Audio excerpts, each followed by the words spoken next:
Next theorem is CBPT, converse of basic proportionality theorem, उसका उल्टा। ठीक है, ये क्या कहती है, इफ एडी अपॉन डीबी, वही ट्राइंगल है,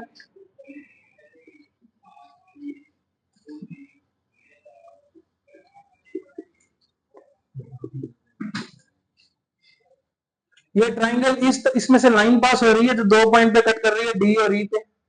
ठीक है, नाउ मुझे पता है कि AD upon DB is equal to AE upon EC, इस बार हमें ये पता है, और प्रूव करना है कि डीई पैरेलल टू बीसी होगा। If a line divide the two lines of a triangle in the same ratio then the line is parallel to the third side, यानी अगर ये लाइन, यानी जो ये पार्ट्स बन रहे हैं AD upon DB is equal to AE upon EC है, तो प्रूव करो कि डीई पैरेलल टू बीसी होगा।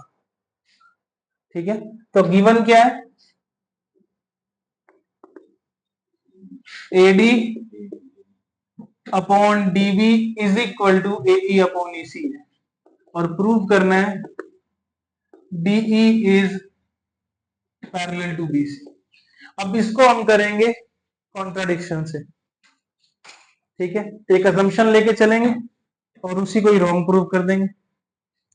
देखो, ये डी पॉइंट है जो कि इस लाइन एबी के ऊपर है, सामने ध्यान दो, ये एक डी पॉइंट है जो कि इस लाइन एबी के ऊपर है। मुझे नहीं पता कि ये डीई इस बीसी के पैरेलल है या नहीं। ठीक है, हम लेके चलते हैं कि पैरेलल नहीं है। Let DE is not parallel to BC, DE is not parallel, ये मैंने assumption लेके चला और प्रूव कर दूंगा कि ये गलत है। ठीक है, let DE is not parallel to, then there must be a line from D which will be parallel to BC। अगर DE BC के पैरेलल नहीं है तो D पॉइंट से कोई ना कोई लाइन तो ऐसी निकलेगी जो BC के पैरेलल होगी। Let that line is DE dash, let that line is DE dash.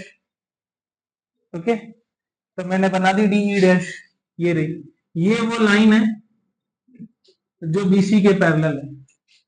So DE dash is parallel to BC, DE dash is parallel to BC, then by BPT, BPT ला सकते हैं ना, इसमें BPT proof कर चुके हैं हम। If a line cuts two line of a triangle in such a way that that line is parallel to the third side, then it will divide those two lines in equal ratio। तो अगर DE dash parallel to BC है तो बनने वाले parts का ratio क्या आ जाएगा, इक्वल। तो by BPT AD upon DB is equal to AE dash upon E dash C आ जाएगा। यस और नो, लिख दिया ना बाय बीपीटी, जुड़ती नहीं।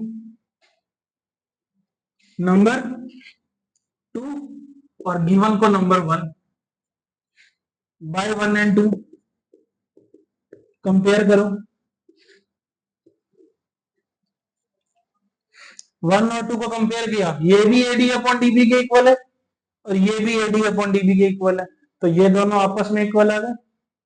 तो क्या आ जाएगा, AE upon EC is equal to AE dash upon E dash C। Yes और no, now add 1 in both side, दोनों साइड क्या ऐड कर दिया मैंने, 1। तो AE plus EC upon EC, करके दिखा देता हूं पहले। ठीक है, AE upon EC plus 1 is equal to AE dash upon E dash C plus 1, दोनों में 1 ऐड कर दिया। अब एलसीएम ले लो, क्या आएगा, EC वन जा EC, AE वन जा AE, EC वन जा EC, नीचे 1 लिया E dash C, E dash AE dash, AE dash plus E dash C। तो डायग्राम में देखो AE प्लस EC क्या है, ये ई में एसी जोड़ो, पूरा बन गया AC. AC upon EC is equal to AE dash plus E dash C, ये भी क्या बन गया AC upon E dash C. AC cut by AC, तो 1 upon EC is equal to 1 upon E dash C. ठीक है, cross कर दो, क्रॉस कर दिया। E dash C multiply by 1 E dash C, और EC multiply by 1 is EC।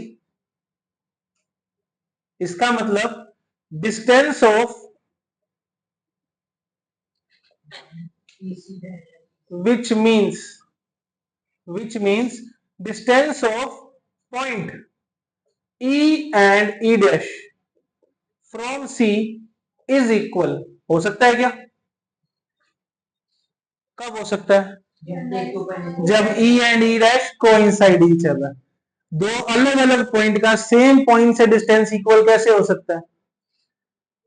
कब होगा? जब वो दोनों पॉइंट क्या हो, एक ही जगह पर हो, अलग अलग जगह पर ना हो। Is equal which is possible only if E and E dash coincide each other। That means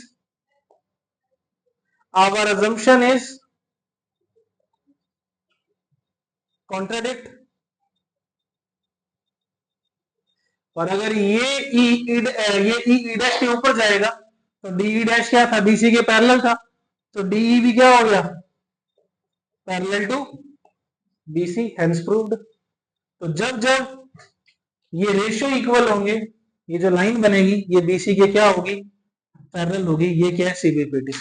if line is parallel then ratios are equal, if ratios are equal then lines are parallel.